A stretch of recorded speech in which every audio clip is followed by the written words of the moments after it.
આજથી 5 દિવસીય ગૌરી વ્રતનો પવિત્ર પ્રારંભ થયો છે।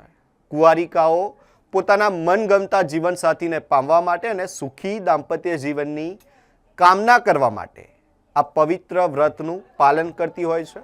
આ દરમિયાન કુંવારિકાઓ અલુણા ઉપવાસ રાખી સાથે મીઠા વગરનો ફરાર કરતી હોય છે।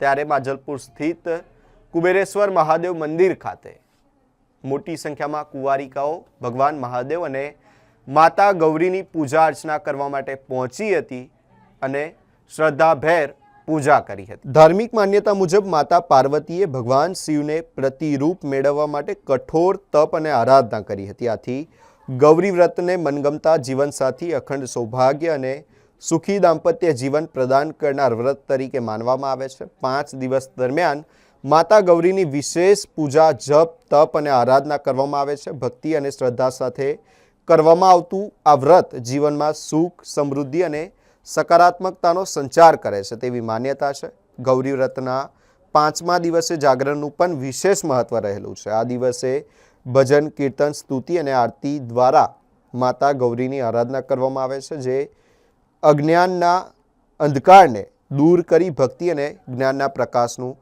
પ્રતીક માનવામાં આવે છે। આજથી અષાઢ સુદ 13થી આજના દિવસથી જયા પાર્વતીનું વ્રત આજથી શરૂ થયું છે। 5 દિવસ સુધી આ દીકરીઓ જયા પાર્વતી વ્રત પૂજન કરશે। આજના દિવસથી બીજ સુધી 5 દિવસ દીકરીઓ પોતાને મનગમતો પતિ પ્રાપ્ત થાય। આપણા પુરાણોમાં, આપણી સંસ્કૃતિમાં, આપણા ધર્મમાં લખેલું છે, વર્ણન છે એ પ્રમાણે પહેલાંથી રૂઢિ પ્રણાલી અનુસાર દીકરીઓ અલુણા વ્રત એટલે મીઠા વગરનું એક સમય ભોજન કરે છે અને આજે 5 દિવસ રોજ અહીંયા આવી જયા પાર્વતી વ્રત ભગવાનનું પૂજન કરે છે શિવજી સાથે, અને 5મે દિવસે રાત્રિએ જાગરણ કરે છે।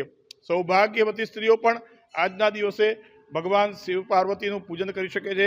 પોતાના પતિના દીર્ઘાયુષ્ય માટે, પોતાના પરિવારને કલ્યાણ માટે આ 5 દિવસ સુધી વ્રત કરે છે અને ભગવાન શિવજીની પૂજા કરે છે, પાર્વતી સાથે, જયા પાર્વતી સાથે।